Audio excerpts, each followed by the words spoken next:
Imagine a young boy standing in the shadow of a crumbling empire, where statues of power loomed taller than any cross, and silence about God wasn't just expected, it was enforced. In this silence, in the thick haze of state propaganda and fear, one voice would one day burn brighter than all the rest. Not through sermons, not through books, but through the sheer audacity of a holy man willing to set fire to an icon of the age. This story doesn't begin in the fire, but in the flame of a boy's heart, lit with something the Soviet regime couldn't touch, a burning love for Christ. Gabriel Urgebadze was born in 1929 in Tbilisi, the capital of Georgia, a land soaked in the blood of saints, but at that time shackled by the iron grip of the Soviet Union. His birth name was Gavriil. He was just a child when his father died, and the world around him grew colder, harsher. But unlike most children, who learn faith slowly, Gavriil seemed to carry it like a memory, as if he'd known God before he was born. Even as a child, he would weep at the name of Jesus. He didn't want toys or treats. He wanted icons, candles, silence. And he wanted to pray. In a country where the very act of making the sign of the cross could get you imprisoned, this boy would sneak into abandoned churches. He would light candles with trembling hands. He would kiss broken icons as if they were alive. Faith wasn't an idea to him. It was breath. It was food. It was the only thing real in a world full of lies. But when the government demanded silence about God, Gavriil's soul grew louder. He wasn't rebellious in the way the world defines it. He simply couldn't pretend the truth wasn't true. As he grew older, his hunger for holiness grew too. He entered monastic life and was tonsured with the name Gabriel. But this wasn't a Gabriel of polite prayer and safe obedience. This was a Gabriel forged in fire. In 1965, at the height of Soviet authority, a giant banner of Lenin, the very face of the communist dream, was raised during a national celebration in Tbilisi. The streets were full. Police were everywhere. And all eyes were on the icons of atheism. Gabriel stepped forward. No microphone, no camera crew, no grand stage. Just a monk's robe and a match. In front of thousands of stunned spectators, Gabriel set fire to the giant portrait of Lenin. Flames devoured the face that was supposed to symbolize untouchable power. For a moment, the crowd froze. Then the fury came. He was beaten, brutally, dragged through the streets. But even as fists rained down, he did not cry out. He didn't argue. His silence spoke louder than any scream. They declared him insane, because in a society that had outlawed faith, courage looked like madness. Gabriel was locked away in a psychiatric hospital, drugged, isolated, treated like a danger to himself and others. But he wasn't afraid, not even then, because courage for Gabriel wasn't the absence of fear. It was a refusal to betray the truth for safety. The doctors couldn't understand him. One of them reportedly said, "He speaks of love as if it's more powerful than death."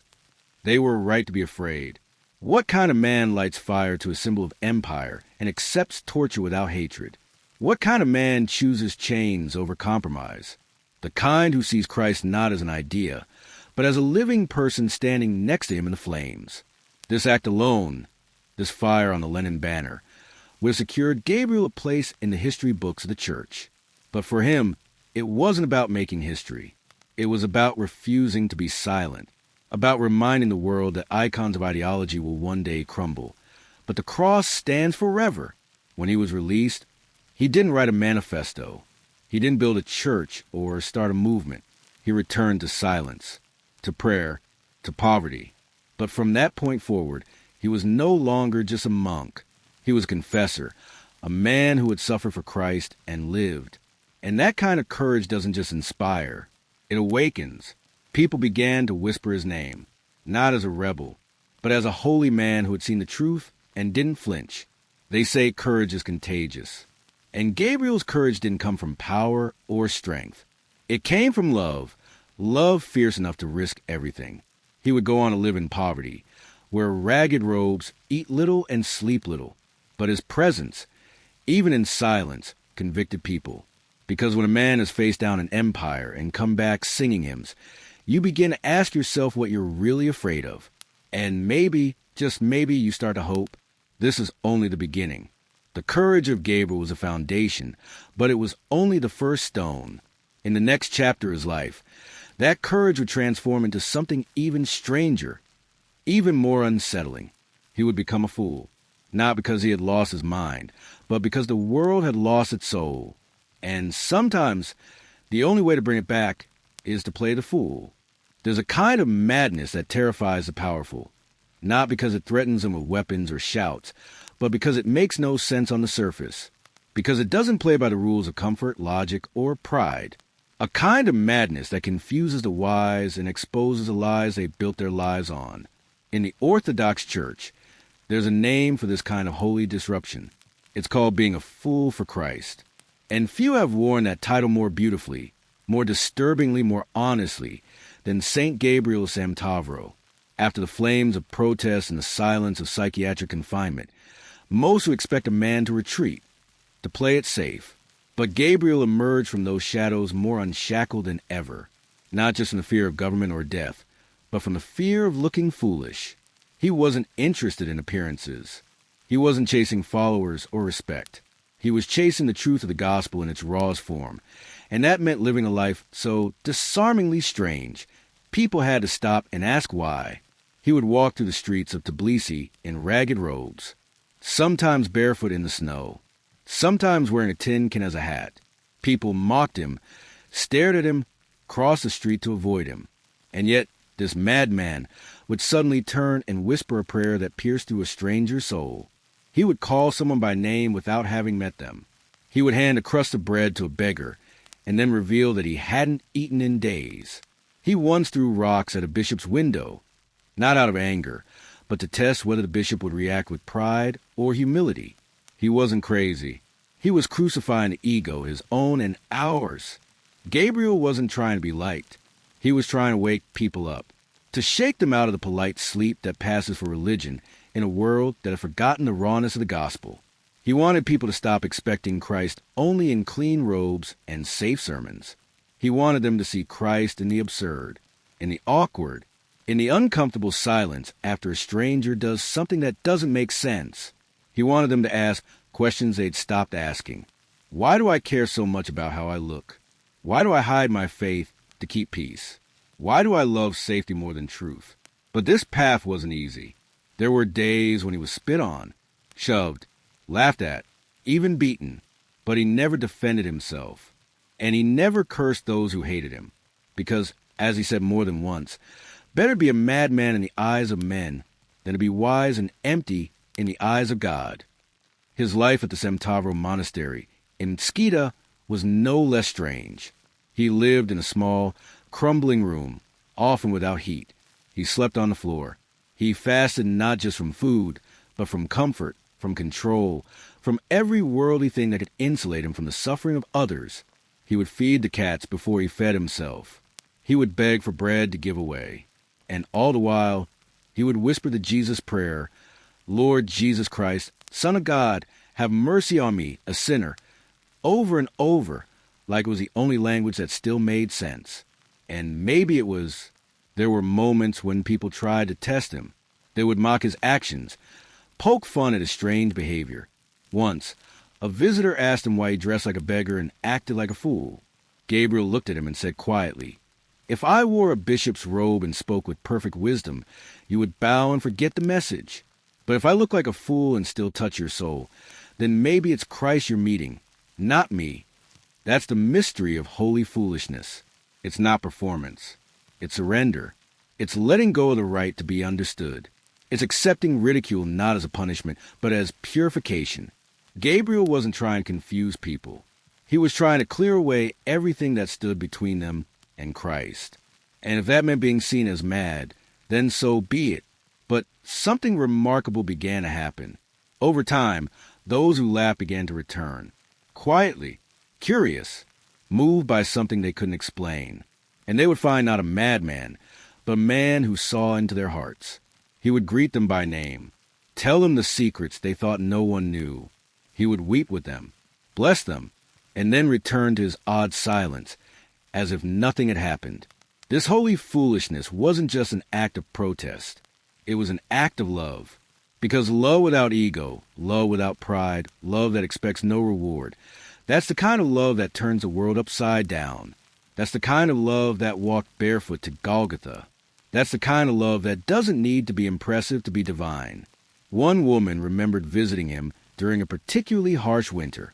She brought warm clothes, thinking she was doing him a favor. He smiled, accepted them, then immediately gave them to someone else. You have already received your reward, he told her.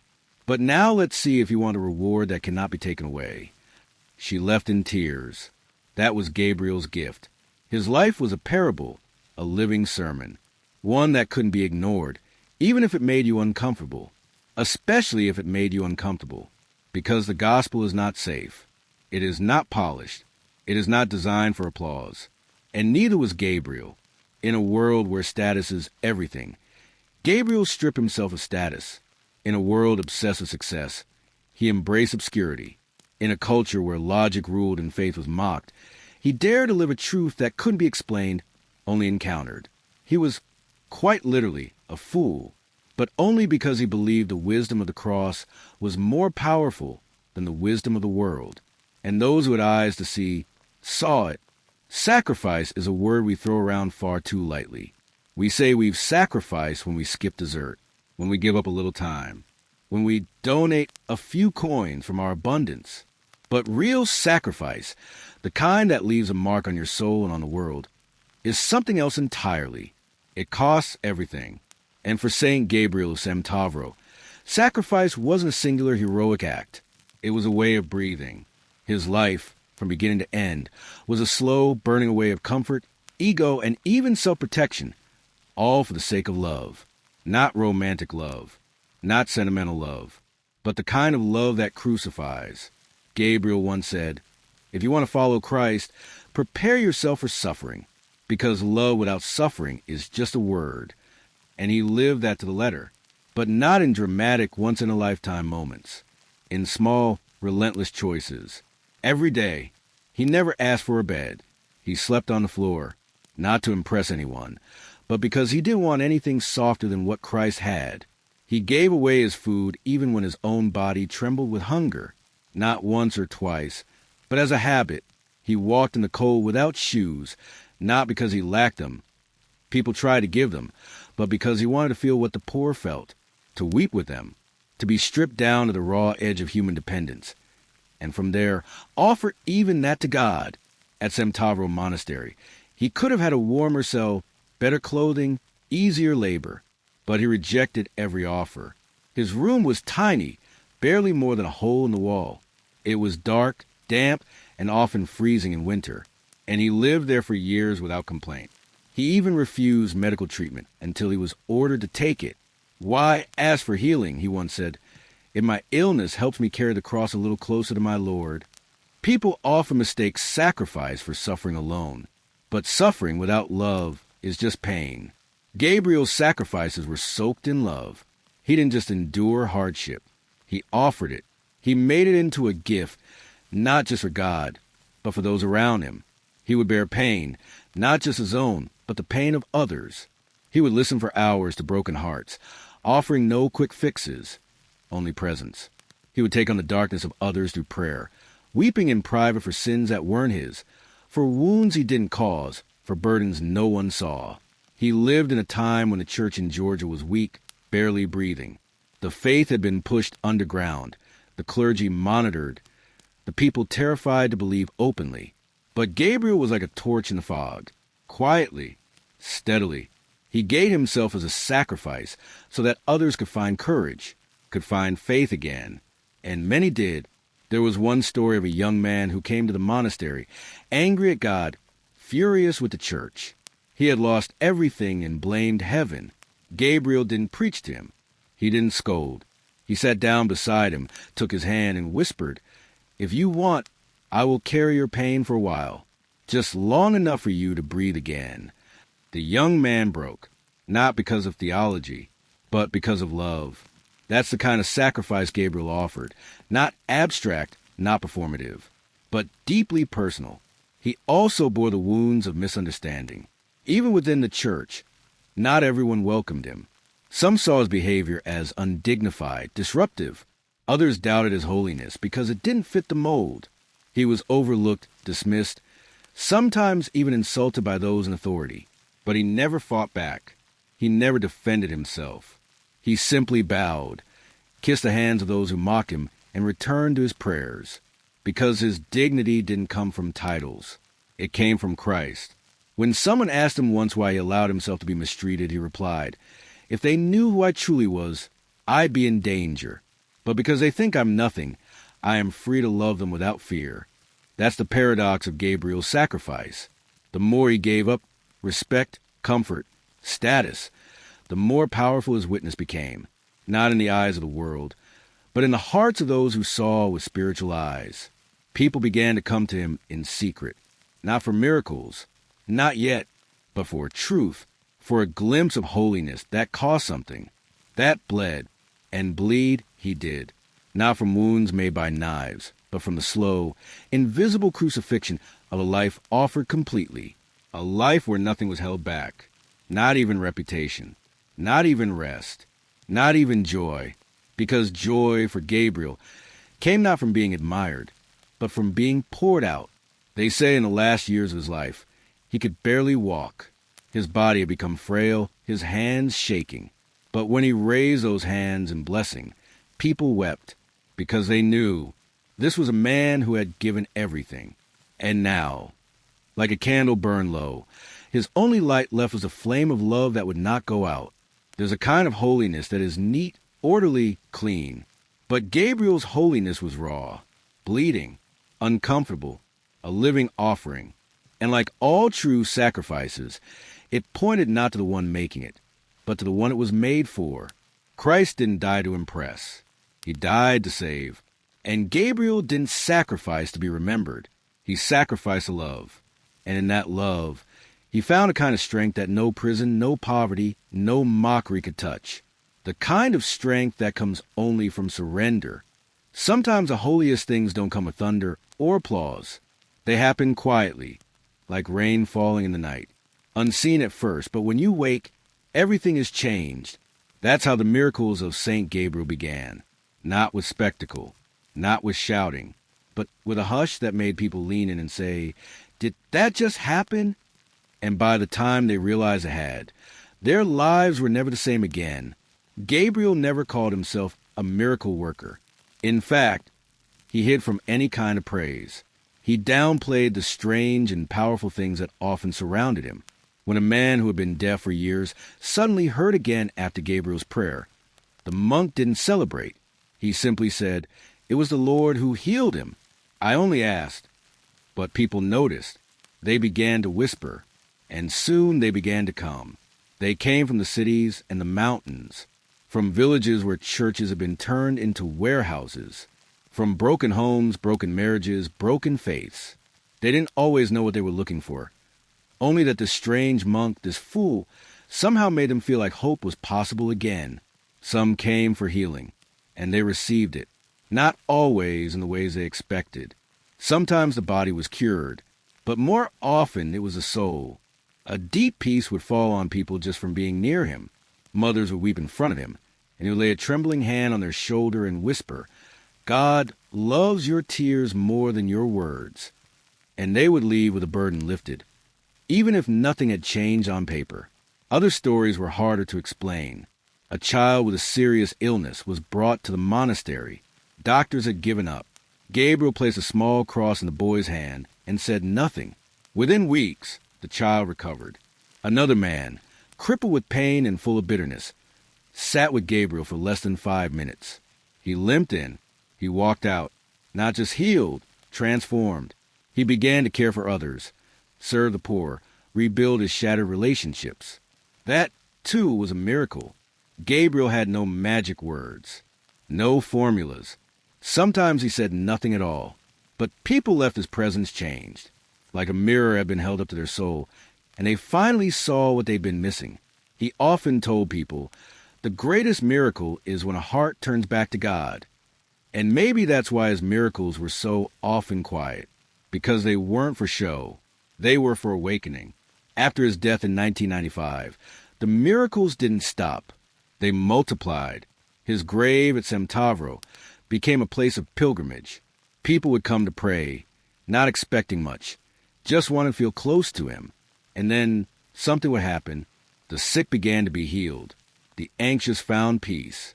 The lost found purpose. Even skeptics, who came out of curiosity or mockery, left with tears on their cheeks and questions in their hearts. One story tells of a woman who came to the monastery with cancer. She didn't believe in saints. She only came because a friend insisted. She knelt at his grave and scoffed under her breath, "What can a dead man do for me?" And yet, when she went for her next medical scan, the cancer was gone. Her doctors couldn't explain it, but she could. She went back to his grave the next week, this time in silence. There's another story, more recent, of a Ukrainian soldier during the war. He had been seriously wounded. His family brought his photo to the grave of St. Gabriel, asking for healing. They left it there, praying through tears. Days later, the soldier woke up. Doctors said there was no scientific explanation for his recovery, but his mother knew. She pointed to the icon of Gabriel and whispered, "He walks with the wounded." These miracles aren't just about physical healing. They're about restoration, about the divine entering into cracks of a broken world and saying, "I'm still here." And Gabriel, even in death, has become a vessel of that divine mercy. His relics, now enshrined in the monastery, continue to draw people from across the world, priests, pilgrims, doubters, and desperate souls. They come not for a spectacle, but for something sacred, something that feels real. And what's striking is that Gabriel never wanted this. He never asked to be known, venerated, or canonized. In fact, when someone called him a saint during his lifetime, he scolded them. "Don't praise me," he said. "The Lord will show who I am after I'm gone." And so he did. In 2012, the Georgian Orthodox Church officially canonized him as Saint Gabriel, confessor and fool for Christ. But the people already knew. His sainthood wasn't granted. It was confirmed. And even now, new stories continue to emerge. Miracles, healings, dreams where Gabriel appears with a message, a warning, or a word of hope. It's as if heaven can't stay silent when someone is loved so deeply, so purely, that even death cannot mute their voice. But maybe the greatest miracle is this, that in a world addicted to noise, Saint Gabriel speaks most powerfully through silence, through the soft echo of a life that asked for nothing and gave everything, through a legacy not built on thrones or declarations, but on hidden prayers, quiet sacrifices, and a faith that never asked for recognition. Miracles are not proof of greatness. They're proof of love. And the life of St. Gabriel is soaked in that love, poured out, broken open, and given freely. In a world chasing clarity, perfection, and applause, it's almost offensive to suggest that the answer to our deepest questions might come wrapped in the torn robes of a beggar monk. And yet, here we are, decades after his death. The strange, quiet life of St. Gabriel Semtavro continues to echo louder than many voices amplified by fame or fortune. And the reason is painfully simple. His life wasn't a message. It was a mirror, one that shows us, without judgment, what we could be if we truly let go. Today, the world is full of noise. Social media scrolls endlessly. Opinions fly faster than thought. Everyone is building a brand, shouting to be heard, clawing for attention. And yet, across the hills of Georgia, thousands still walk to a humble grave to kneel in silence, to pray, to remember a man who didn't want to be remembered, a man who said nothing to make himself look wise, but who spoke straight to the aching parts of people's hearts, and still does. Why? Because Gabriel's life wasn't an escape from reality. It was a confrontation with it. He didn't float above suffering with holy detachment. He walked into it, sat with it, wore it, not to wallow, but to redeem it, to show us that faith isn't about escaping pain. It's about transforming it. He showed us that holiness isn't about winning. It's about surrendering, that you can be misunderstood, poor, mocked, even labeled insane, and still be at the very center of God's will. That kind of message doesn't come with lightning bolts. It comes with scars. And maybe that's what this modern world, exhausted by polished perfection, finds so magnetic about him. Gabriel wasn't filtered. He wasn't curated. He didn't market himself. He emptied himself. And in doing so, he became a vessel of something we've all forgotten how to hunger for: true, relentless, self-giving love. He didn't build cathedrals. He built trust. One awkward encounter at a time. One crust of bread at a time. One tear wiped away by a calloused hand. Ask the people who met him, and they'll tell you it wasn't what he said. It was what you felt in his presence. A gentleness, a weight, a holiness that made you want to weep and kneel and stand tall all at once. He made you feel seen, not judged, just seen. And somehow that healed something you didn't even know was broken. In the years since his passing, his story has quietly slipped beyond Georgia's borders. His name is spoken now in Ukraine, in Russia, in Greece, in America. Icons of his worn face hang in homes that have never heard a word Georgian, yet somehow feel like they've always known him. Because his story isn't just Georgian. It's human. It's ours. He teaches us that faith doesn't have to look like fire and brimstone. It can look like a fool in a tin can hat, feeding stray cats and muttering prayers in the cold. He teaches us that courage doesn't always roar. Sometimes it whispers, "Yes, Lord," when the world says no. That miracles don't need a stage, just love. And he teaches us that sainthood is not about being untouchable. It's about being utterly available. Available to the pain of others. Available to the call of God. Available to the small, invisible acts of mercy that nobody sees but heaven. The legacy of St. Gabriel isn't in what he accomplished, but in what he allowed God to do through him, when he let go of everything the world said mattered. And that's the real scandal of holiness. Because if a man like Gabriel, poor, odd, unpolished, ridiculed, can become a saint, then maybe we can too. Not by copying him, not by imitating his actions, but by imitating his surrender, his honesty, his freedom. That's the quiet revolution he started. A revolution that doesn't need marches or manifestos, only open hands and brave hearts. The world still needs saints. Not perfect people, not celebrities. Saints, people who are willing to look foolish for love, who are willing to suffer without resentment, who are willing to bless what others curse and carry what others drop. People who speak little and love much. People who live as if Christ is not an idea, but a person standing right beside them. Gabriel was that kind of person. And now, long after his body was laid in the ground, the fruits of his hidden life continue to bloom in stories, in prayers, in miracles, in souls that wander the broken roads of this world and, somehow, find their way back to God through a man who never wanted attention, but gave everything to love.